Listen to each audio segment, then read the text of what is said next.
The janitor everyone ignored spoke 9 languages, then changed everything in seconds. It happened on a Tuesday morning, the kind that felt gray even when the sun was out. In the lobby of Crestmore International Academy, a prestigious school wrapped in ivy and legacy, the marble floors gleamed beneath hurried footsteps and polished shoes. Students rushed past, earbuds in, coffee cups clutched, while faculty members exchanged nods without smiles. And in the far corner, mopping up a trail of muddy boot prints, was a man no one really noticed. His name was Elijah Green, but most just called him the janitor. At exactly 7:32 a.m., as a black SUV pulled into the front drive, security tightened. A foreign diplomat's daughter had just enrolled for a term exchange. Tension hovered like a mist. Elijah paused, mop in hand, as 2 men in dark suits entered with her, whispering into earpieces. He nodded politely. They didn't nod back. Minutes later, a teacher walked past him and sneezed. Elijah said, "Bless you." She didn't respond. A student dropped a paper, and when Elijah bent to hand it back, the boy looked at him like he'd done something wrong. That was how most of his mornings went. Invisibility, cold shoulders, and a quiet kind of dismissal. Elijah was in his early 50s, lean, with graying edges in his beard and calm eyes that had seen too much. His uniform was clean but faded, his name tag slightly cracked. Most people assumed he'd been a janitor his whole life. Few knew he once taught literature in a country half a world away. Fewer cared. That morning, a teacher named Mr. Collins chuckled as he passed Elijah. "Still here, Green?" he asked without waiting for an answer. Elijah simply smiled. He had that kind of smile, the kind that forgave even when no apology was given. Later that day, as the halls buzzed between periods, a loud crash echoed from the east wing. Elijah didn't flinch. He quietly pushed his cart toward the sound. In a third-floor conference room, a globe display had tipped over, scattering books and broken glass. A few students laughed. One teacher scowled and muttered, "Call maintenance." Elijah didn't mind. He bent down, picking up each piece with care. What he didn't notice was the small delegation gathering at the end of the hallway. The diplomat's entourage, trailed by administrators, was approaching for a scheduled tour. That's when it happened. A security staff member ran past Elijah, blurting into a walkie-talkie that there was a translation issue. A serious one. The visiting diplomat, a man from an East African nation, had fallen into an argument with a parent from another foreign country, their voices sharp, rising, tangled in misunderstanding. Tension spiked. The school principal panicked. A staff member suggested using Google Translate. It made things worse. The diplomat, insulted, prepared to leave. That's when Elijah, still on his knees with glass in hand, slowly stood up and, in crisp, fluent Amharic, addressed the diplomat with a calm apology. The hallway froze. Every head turned. Then Elijah switched to the other parent's language with equal fluency, Mandarin, explaining the misunderstanding with clarity and grace. The tension dissolved like morning fog. The diplomat blinked, stunned. The parent's face softened. The two shook hands. No one spoke. No one moved. For a second, the only sound was Elijah quietly setting down his dustpan. No one knew where to look. The principal stepped forward, half laughing. "You speak Amharic and Mandarin?" Elijah nodded. Among others. The silence was deafening. Mr. Collins dropped his coffee. A student whispered, "What just happened?" But Elijah just picked up his mop again. "I'll finish up here," he said gently. The next day, whispers traveled faster than announcements. "The janitor speaks 9 languages. I heard he used to work for the UN." "No way. He's just a janitor." But the question lingered. Who exactly was Elijah Green? Welcome to Cracks of Light, a place where ordinary people are anything but, where the unseen are finally seen, and where the quietest among us sometimes hold the greatest power. If you're moved by true stories of quiet resilience and unexpected redemption, hit subscribe and share this journey. It helps us bring more of these healing stories to light. Now let me take you back, before the hallway froze, before the languages poured from Elijah's lips like water from a hidden spring. Let me show you who he really is. Because before the moment that changed everything, Elijah was just a man pushing a mop through silence. And before that, he was so much more. Before he wore a maintenance uniform, Elijah wore robes. In a lecture hall in Addis Ababa, filled with sunlit dust and rows of eager minds, he taught comparative linguistics. He spoke with his hands, with warmth, with metaphor. His students adored him. But war doesn't care about love or learning. When the civil unrest exploded, universities closed. Soldiers broke down doors. Elijah fled with a child in one arm and a satchel in the other. His wife didn't make it out. She had stayed behind to care for her ailing father. He never saw her again. He arrived in the U.S. with a 6-year-old son, no job, no degree recognized, and a grief that dulled the light behind his eyes. He applied for teaching roles, for translation work, even fast food. No one called. So he took what he could, a janitor job at Crestmore. Just until something better, he'd told himself. But life has a way of getting used to small spaces. Days became weeks. Years folded into each other like laundry in the back of his utility closet. He swept. He polished. He smiled. And he watched. Watched as students floundered in Spanish class while he bit back corrections. Watched faculty struggle to pronounce guest names while he whispered the phonetics under his breath. Watched kids mock him with fake accents, never knowing he spoke theirs better than they did.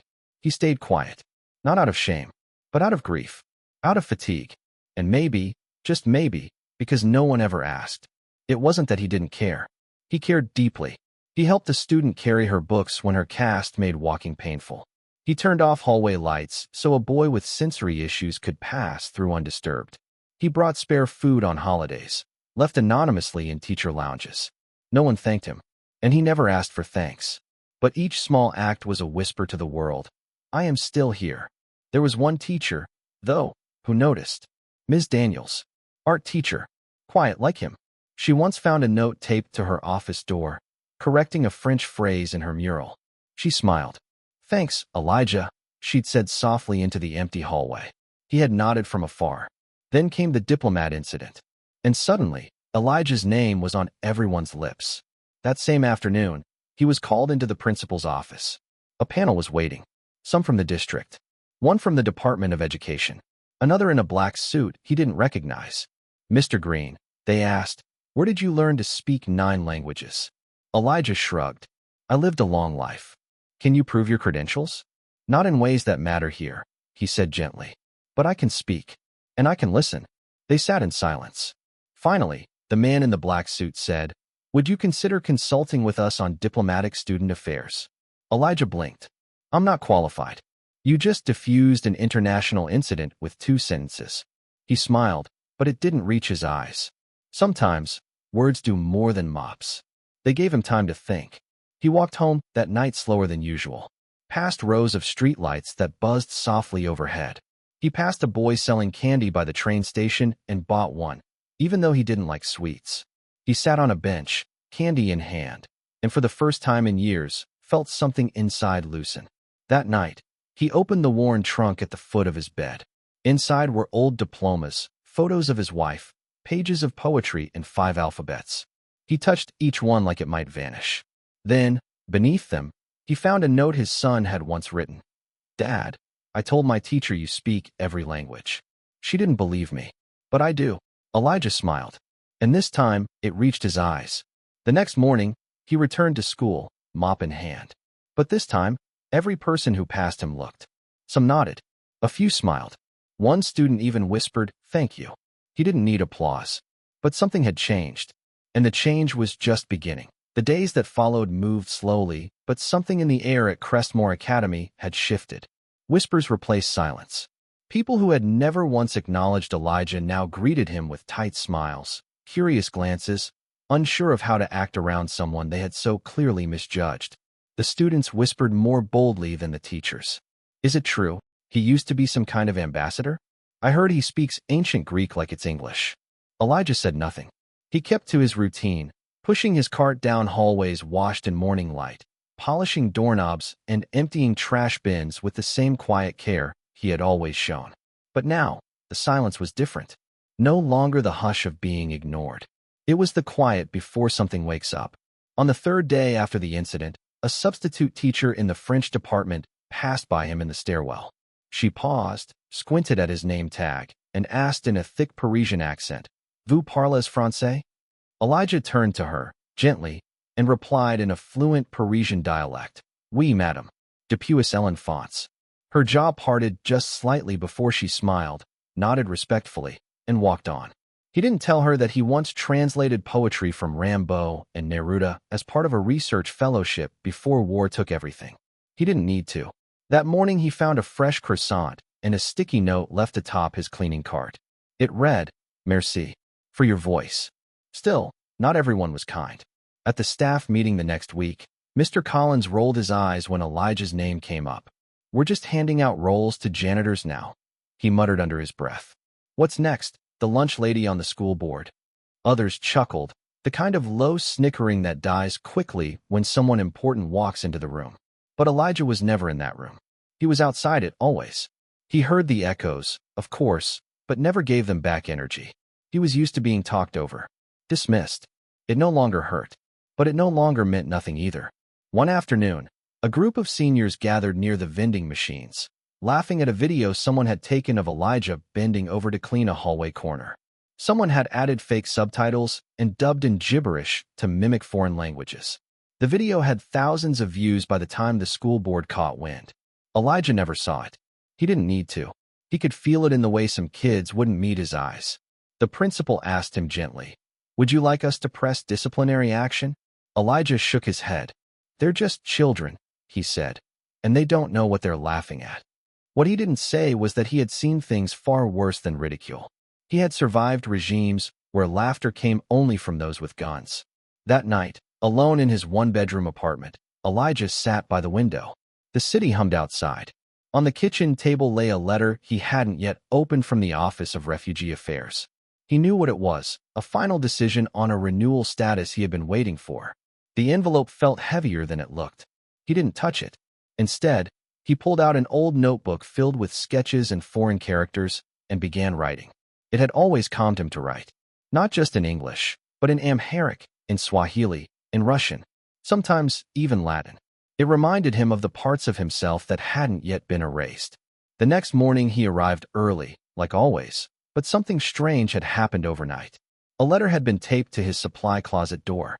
No name, just handwriting that said, "I saw what you did. My sister is deaf. No one ever tried to learn her language. Thank you." Beneath the note was a folded drawing, childlike but heartfelt. It showed Elijah standing with a speech bubble filled with unfamiliar signs, hand gestures like clouds and wings. He traced the drawing with his finger. Later that day, during lunch break, he overheard a teacher struggling to communicate with the new diplomat's daughter, who used a unique dialect of sign language spoken in her rural hometown. Elijah stood quietly in the doorway, waited, and then stepped in. With precise, gentle movements, he began to sign. The girl's eyes widened. Her shoulders softened. For the first time since arriving, she smiled. That was the moment Ms. Daniels, quiet art teacher, always watching, picked up her phone and started recording. Not to share, but to remember. That night, she wrote a letter to the superintendent. A week later, Elijah was invited to a community language outreach event, not as a janitor, but as a guest speaker. He hesitated, of course, but something inside him stirred, a voice he had silenced for years. The event was modest, hosted in a public library downtown. Folding chairs, lukewarm coffee, a row of bilingual books on a rickety shelf. When Elijah stepped up to the mic, hands trembling just slightly, he looked out at the small crowd and smiled gently. "I came here with nothing," he began, "except a son and some stories. For many years, I cleaned floors and emptied bins, and I was grateful for the work. But language is more than words. It is memory. It is music. It is connection. And sometimes, it is all that survives when everything else is taken." The room was silent. Not the awkward kind, but the reverent kind. A teacher in the back wiped her eyes. A boy in the front row, no older than 10, whispered to his mother, "He sounds like magic." Afterward, people approached Elijah one by one, thanking him, asking about his life. He answered each question with grace, deflecting praise with a humility so deep it was almost unnoticeable. Someone asked how many languages he spoke. He smiled softly. "I've forgotten how to count," he said, "but each one taught me something about silence." The next morning, Mr. Collins passed by Elijah in the hallway and paused. There was an uncomfortable silence. "I heard about your talk," he said, not looking him in the eye. "Guess you're full of surprises." Elijah didn't smile. "We all are," he said simply, then walked on. Days passed. Students who had once ignored him now offered shy greetings. One girl asked if he could help her with her German homework. He said yes. A boy left him a folded poem in Spanish. Gracias por existir, it said. Thank you for existing. Still, the video continued to circulate. Not the mocking one, but the one Ms. Daniels had captured. It made its way onto a small educator blog, then a nonprofit's newsletter, and finally, somehow, to a quiet corner of the State Department's outreach initiative. That's when the call came. A soft-spoken woman on the other end introduced herself from a federal office. They had seen the footage. They were looking for culturally embedded language specialists for international education programs. Would he be open to a conversation? Elijah listened. He didn't say yes, but he didn't say no. That night, he finally opened the envelope from the refugee office. Inside, stamped in dark blue ink, were the words, "Status renewed." At the bottom, a handwritten note. "You are a valued member of this nation." The next day, Elijah walked into work as usual. His cart rolled gently behind him. But this time, he was stopped at the front office. The receptionist looked flustered. "You have a visitor," she said. He turned, and there stood his grown son, Noah, dressed in a clean gray suit, eyes that mirrored his father's, with a briefcase and a smile that trembled. "I got the job, Dad," he said. "Legal aid, just like we talked about." Elijah's shoulders sagged slightly with quiet relief. Noah continued. "They said someone called in a reference for me. Someone high up." Elijah raised an eyebrow, but said nothing. He knew the universe had ways of folding kindness into its own design. Later that day, as the sun poured through the stained glass windows of the school's old chapel, Elijah sat alone in the last pew, a letter in his lap. It was from the Department of Cultural Affairs. They wanted to fly him to Geneva to advise on multilingual integration in refugee education. He didn't know what he'd say, but he knew he'd go. He had always believed in bridges, even while sweeping dust from beneath their beams. For the first time in years, the quiet wasn't heavy. It was light. It was full of beginnings. That Friday morning began like any other. The school was alive with the sound of sneakers squeaking against polished floors, students dragging backpacks too heavy for their spines, and teachers already tired from the first bell. But for Elijah, something felt different. The air had a weight to it, a strange anticipation clinging to the walls like humidity. He had barely finished mopping the west corridor when a voice came over the intercom asking him to report to the administrative office. That had never happened before, not in 8 years. He wiped his hands on his uniform, rolled down his sleeves, and walked slowly, heart thudding in a way he hadn't felt since standing before checkpoints back home. The secretary didn't smile. She just pointed him toward the conference room. Inside were 5 people he did not recognize, all dressed in crisp government attire, and at the center of them, Mr. Collins. His arms were crossed, his face unreadable. They told Elijah someone had filed a complaint. Anonymous. Said he had falsified information, misrepresented himself as a qualified speaker, endangered diplomatic protocol. The words didn't feel real. They floated in the room like ash. "We have to follow up on these claims," one of the women said, her voice sterile. "In the meantime, we're placing you on temporary administrative leave." Elijah didn't flinch. He nodded once, slowly. Collins stood and added, "We appreciate your cooperation." Then he looked Elijah square in the eye, and in that moment, Elijah saw it. Not suspicion, not protocol, but something colder. Resentment. It wasn't about the truth. It was about pride. He packed his things that afternoon. Just a few personal items. A book of Proverbs in 6 languages. A family photo taped inside the closet door. A plastic folder of student thank you notes he'd kept quietly over the years. No one spoke to him. Not the students. Not the teachers. Not even Ms. Daniels, who wasn't in that day. He left through the back, his card abandoned, his keycard surrendered. Outside, the sky hung heavy with clouds that looked like they'd forgotten how to rain.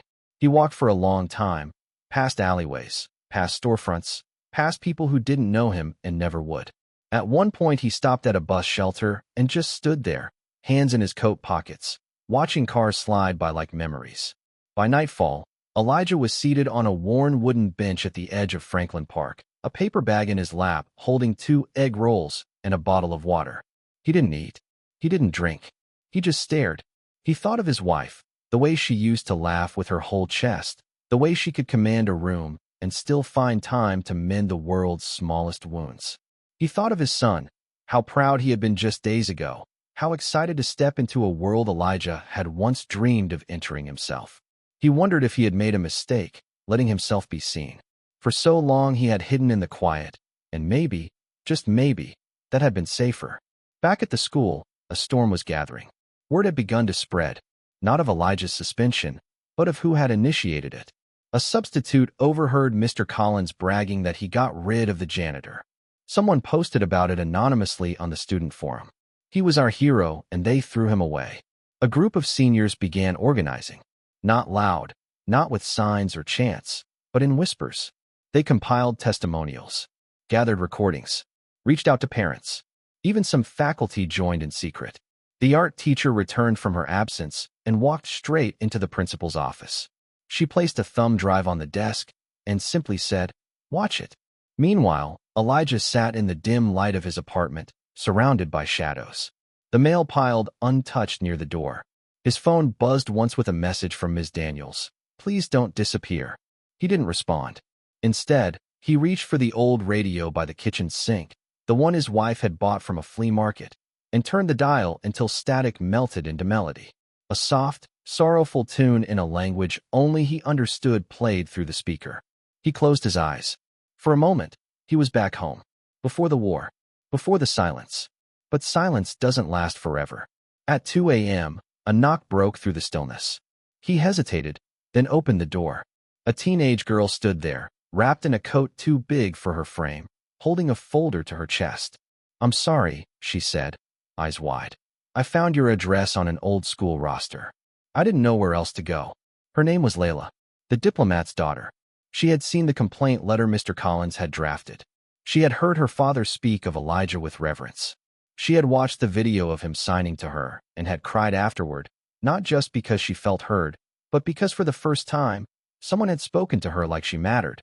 She handed him the folder.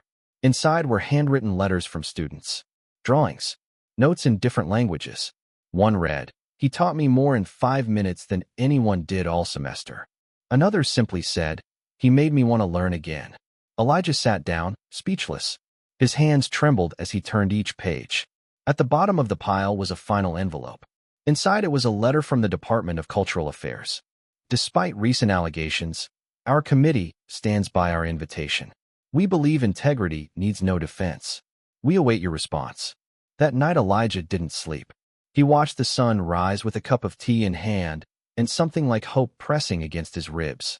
At noon, he returned to the school, not as a janitor, not as an employee, but as a man. The front desk clerk stared at him, unsure. "I have an appointment," he said simply. They let him through. In the main hall, a crowd had gathered. Students, teachers, even parents. At the center stood the superintendent. And beside her, the principal. Mr. Collins was nowhere to be seen. The superintendent turned to Elijah. "Mr. Green, we owe you more than an apology. We owe you our respect." She handed him a certificate. "Effective immediately, we are offering you the role of Director of Multicultural Outreach and Language Inclusion for the district." Elijah stood still. Then slowly, he took the paper, folded it neatly, and said, "I accept." The applause that followed wasn't thunderous. It was gentle. It was real. That night, Elijah stood in front of a classroom filled with students, a whiteboard behind him, markers in every color. He picked up the blue one, wrote the word home in 9 languages, then turned to them and said, "Let's begin."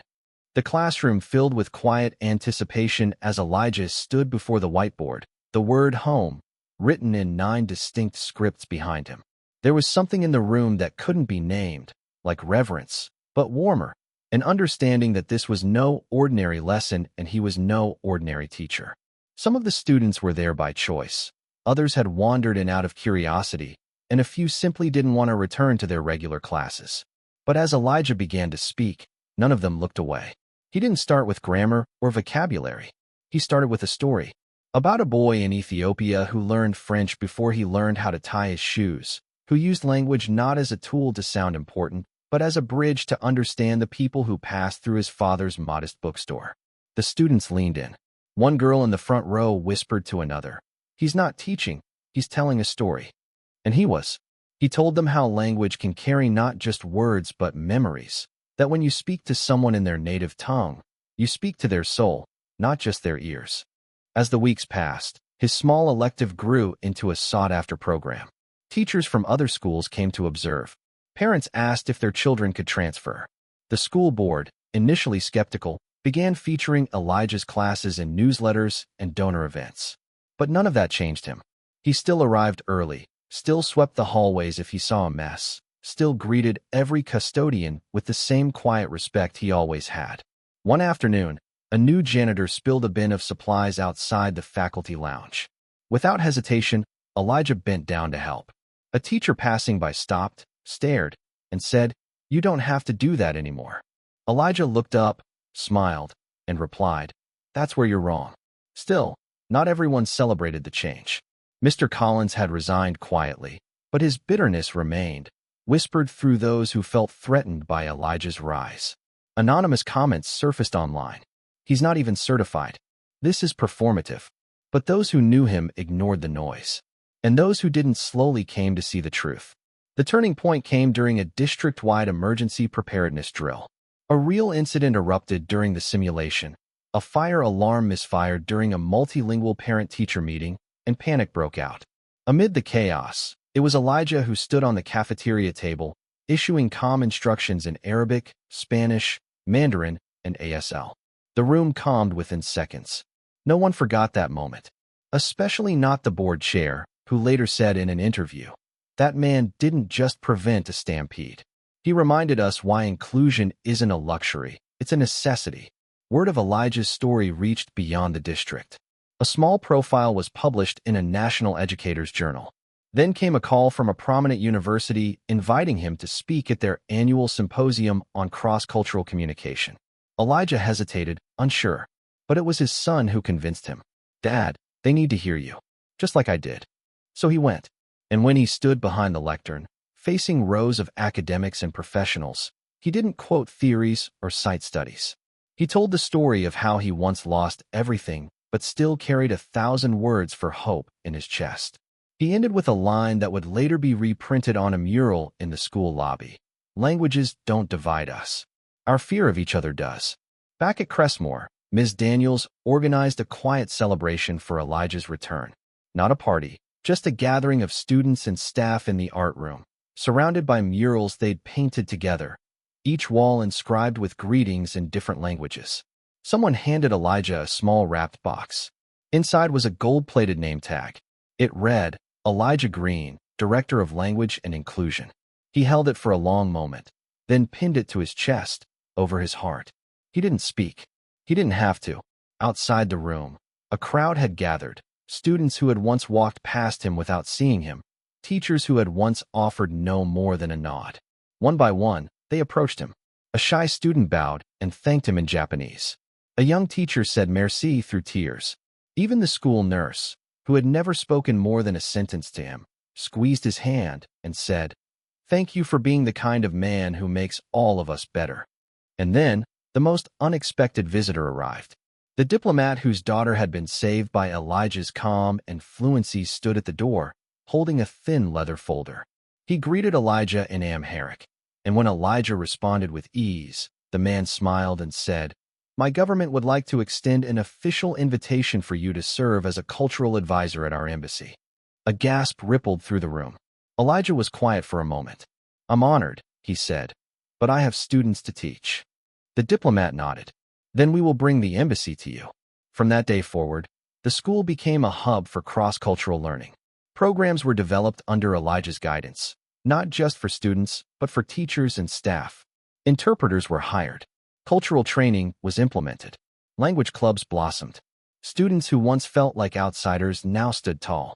And the janitor who was once ignored became the heartbeat of it all. But Elijah never sought attention. He never gave long speeches or boasted about his titles. He simply showed up, every day, with kindness tucked into his every step. He ate lunch with students who sat alone. He gave old textbooks to immigrant families. He translated letters for parents who had long been misunderstood. And he continued to write in his notebook late at night, the one with worn pages and quiet prayers. One evening, as the sky painted itself in shades of gold and gray, Elijah walked the hallways alone. He stopped in front of the janitor's closet, where he once spent hours unnoticed. Someone had placed a plaque there. It read, "In this room worked a man whose silence taught us more than words ever could." He smiled, touched the plaque, and stood there for a long time. The seasons shifted slowly at Crestmore Academy, from brisk autumn mornings to the quiet hush of winter. By now, Elijah Green had fully stepped into his new role, but he still arrived before the sun and often stayed long after the building had gone silent. He never asked anyone to call him director. In fact, many still just called him Mr. Green, and he preferred it that way. What changed wasn't how people addressed him, but how they saw him. The same students who once brushed past him now stopped to ask questions about cultures they'd never heard of. The same faculty who once overlooked his presence now sought his advice before organizing school events. The transformation wasn't loud. It wasn't dramatic. It was soft, steady, and permanent, like the way light slowly warms a frozen room. Every Wednesday, Elijah hosted an open-hour session called Language Without Borders. Students came with questions, with essays in Swahili or notes in Portuguese, sometimes even just to sit and listen. Some came not for the words but for the way he delivered them, with patience, with reverence, as if every language carried a soul. On one particular afternoon, a young boy named Tyler stood at the back of the room, hesitant. He'd just arrived in the district after moving from foster care. He didn't say much, didn't know how to fit in. Elijah noticed him watching, quiet and uncertain. After the session ended, Elijah walked over and placed a book in his hands, a simple one, a bilingual tale written in English and Tagalog. "You don't have to say anything yet," Elijah told him. "Just read. Let the words find you." Tyler didn't speak, but he didn't let go of the book either. As the semester came to a close, the school began preparations for International Culture Day, an event that had once been little more than a food fair and some paper flags. This year, under Elijah's direction, it transformed into something else entirely. Classrooms were turned into immersive exhibits. Students from immigrant families were invited to lead sessions about their heritage. Elijah taught the staff how to greet guests in a dozen different tongues. He even opened the event with a welcome speech delivered in English, then Spanish, then Arabic, then Mandarin, switching seamlessly between languages, each one received with a round of applause. When he finished, he stepped back, not to take credit, but to give the stage to the children whose stories had long been overlooked. One moment in particular silenced the room. A fourth-grade girl named Amina stepped forward with her mother, who spoke no English. Elijah stood beside her and translated as she read a poem in Somali about what it felt like to be invisible. When she finished, there was no sound, only tears, the kind that come not from sadness, but from recognition. Later that evening, as the lights dimmed and the last families trickled out, the superintendent approached Elijah and said, "I've worked in education for over 30 years. But tonight reminded me why I started." Elijah nodded, folded his hands behind his back, and quietly replied, "Sometimes, the smallest voices carry the loudest truths." At home, his life remained simple. The same one-bedroom apartment, the same chipped tea mug by the windowsill, the same old radio humming in the corner. But now, there were letters pinned to the fridge, thank you notes from students, invitations to speak, postcards from alumni who had gone on to travel and learn and live with more open eyes. His son Noah called every Sunday, updating him on legal aid cases, asking for language tips, reading poetry over the phone like he used to when he was a child. Elijah listened to every word, offered small corrections, and always ended the call the same way. "Use your voice, son. But never forget to listen." One evening, Elijah returned home to find an envelope slid under his door. Inside was a formal letter from the United Nations Educational and Cultural Division. They had read about his work. They were assembling a multilingual education council, and they wanted his voice, not just to speak, but to help shape global language policy. His hands trembled slightly as he read, not out of nerves, but out of the quiet shock that life had found him again. That after all the years of silence, someone had finally said, "We hear you." But even as his influence grew, Elijah never left Crestmore. He declined several opportunities that would have taken him far from the school's walls. When asked why, he always said the same thing. "If I leave, who stays for the quiet ones?" Because he remembered what it felt like to be overlooked. To speak in 9 languages and still not be heard. He stayed because somewhere in those classrooms was another Elijah, and he would not let that child go unseen. Then one spring morning, Elijah arrived early, as usual, and found something waiting for him on the bench outside the library. It was a small notebook, bound in red cloth. Inside were pages filled with notes, letters, doodles, and phrases from students past and present, each page in a different language. Some were simple. "Thank you. I see you. You matter." But one entry, written in careful penmanship, stopped him.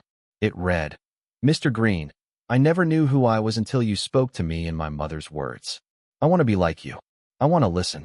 He closed the book slowly, placed it gently into his bag, and walked into the building with the same quiet dignity he always had.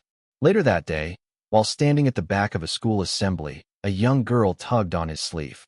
She looked up and asked, "Do you really know 9 languages?" Elijah smiled, knelt to her level, and whispered, 10, if you count kindness."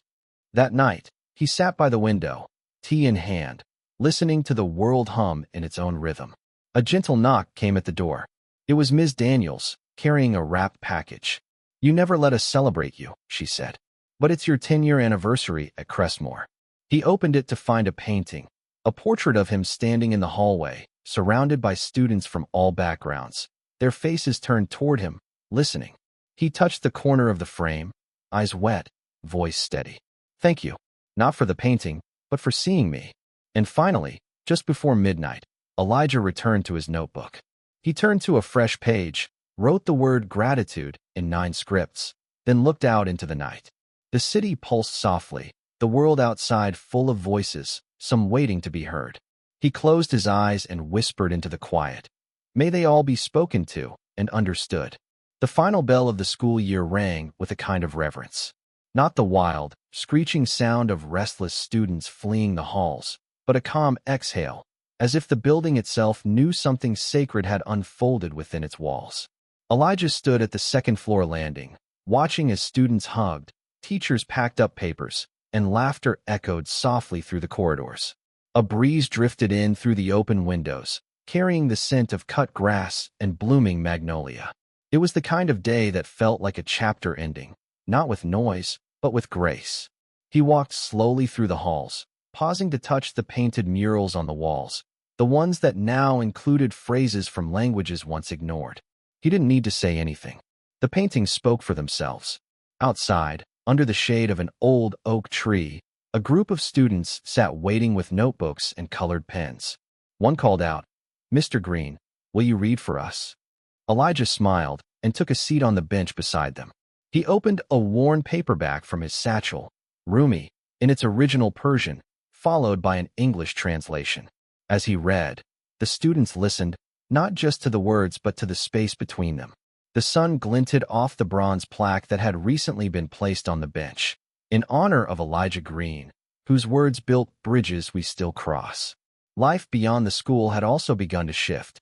The small community around Crestmore had launched an initiative called the Green Line, a neighborhood program focused on language access and cultural dignity in public services.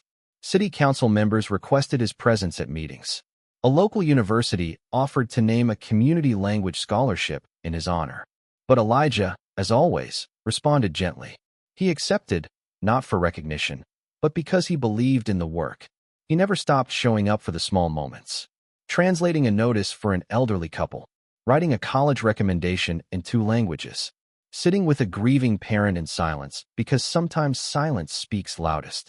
On weekends, he volunteered at the women's shelter where he once donated books anonymously. He taught the children there how to introduce themselves in 3 different tongues, not to impress, but to understand. Knowing someone's name in their own language, he told them, is the first act of kindness. One rainy afternoon, a mother approached him as he packed up flashcards. She spoke in broken English, but her eyes said everything.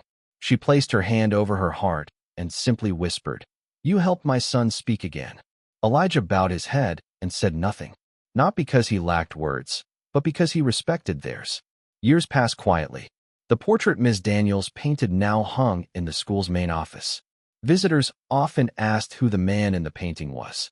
"He taught here," they'd ask, and the receptionist would smile and say, "No, he changed everything here." New students arrived each year, and the legend of Mr. Green was passed down like folklore. Some thought it was exaggerated, that no one could be that fluent, that kind, that humble. But then they'd meet him, and they'd understand. His voice remained soft. His presence remained steady. His work remained invisible until it wasn't. One morning, Elijah received a letter from the Department of Education. It invited him to be part of a national commission on equitable language access.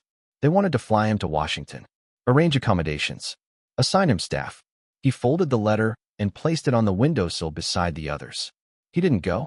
Instead, he wrote back, "My work is here, but thank you for listening." On the first day of his 12th year at Crestmore, Elijah arrived early, as always. The halls were still, the floors freshly waxed, the world quiet. He walked to the same janitor's closet he once called his home base. He opened the door slowly. Inside, the mops and supplies had long since been moved elsewhere. In their place, shelves lined with books in multiple languages, a small desk with a nameplate that simply read, Elijah. A quiet reading corner where students could come when the world outside felt too loud. He stood there for a long time, hand resting on the doorknob, not to remember what had been lost, but to honor what had been found. That afternoon, he took a walk through the nearby park. The same bench he once sat on during his lowest night now bore a tiny inscription on the armrest, to the man who spoke when no one else could. A little girl and her mother sat there, feeding pigeons. The girl waved at Elijah. "Are you the man who knows all the languages?" she asked brightly. Elijah knelt beside her, smiled, and replied, "No, just enough to say hello." She beamed and said, "Then say it." He looked into her eyes and greeted her in her mother's native dialect. The woman gasped softly, smiled with gratitude, and nodded. The child giggled and clapped. And just like that, the world felt a little more connected. That night, as he returned home, Elijah lit a single candle on his table. Not for prayer, not for ceremony, just as a way to mark time. He sat down with his notebook and wrote a single line. Let no one's voice remain unheard, not even in silence. Then he closed the book, placed it beside a photo of his wife and son, and exhaled. Some weeks later, in a quiet ceremony attended only by students, staff, and a few community members, Crestmore announced the official opening of the Elijah Green Center for Language and Dignity. No speeches were made. No spotlight chased him down the hallway. Instead, one by one, students came forward to read greetings in the languages he had taught them, including the one that needed no translation at all, kindness.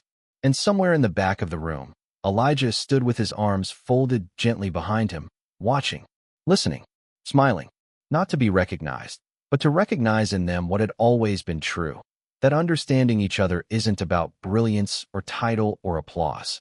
It's about care, about the sacred power of seeing and being seen. So if you ever walk through the halls of Crestmore and see a quiet man sitting beside a child with a page of unfamiliar words, lean in. Listen, because some of the most powerful voices speak not with volume, but with clarity. And some of the greatest stories begin not with a spotlight, but with a mop, a quiet heart, and a language the world nearly forgot.